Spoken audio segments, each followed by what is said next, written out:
When a spectrum is specified in an acquisition system, the interval over which the measurement should be performed is specified in terms of a start and end energy.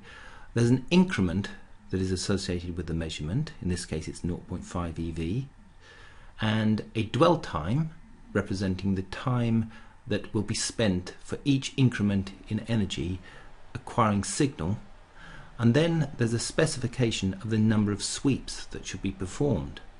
So in this spectrum there are 2,221 data bins that are acquired using a dwell time of 100 milliseconds, and then 2 such measurements are performed, which are then added together to produce the spectrum we see in this VAMAS block. Acquiring data using a number of sweeps is normal and typically produces a spectrum as seen here.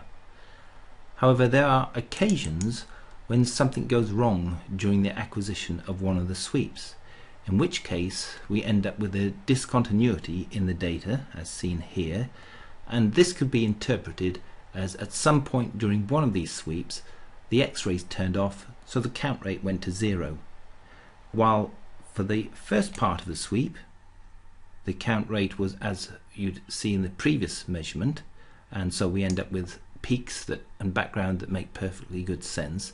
The fact that the X-rays turned off at this point means that we effectively have one sweep here while we have 2 sweeps over this range. So this means the acquisition time changed as a consequence of some event on the instrument. And what we'd like to do is correct for this, at least in a cosmetic sense, using an option on the spectrum processing dialog window and the calculator property page.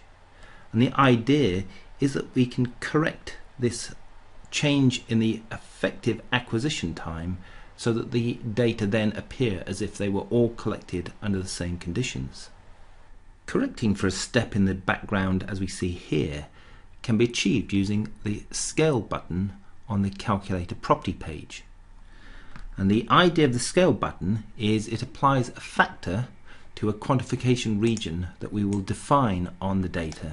So the factor will only apply where a region has been specified, and it will multiply this factor by the signal above the background. So we will create a quantification region and we will specify this quantification region with some precision in terms of the start and end of these data. So what I've done at this point is I've got a 2-gar background, which is not necessarily the best for working out where the region begins and ends. So in this case I'm specifying a linear region, and what I would like to do is just ensure that I have a definition that will allow all data that are defective to be specified as within this region. And then once I've defined the region, let me just see that it's true for both sides, and it is.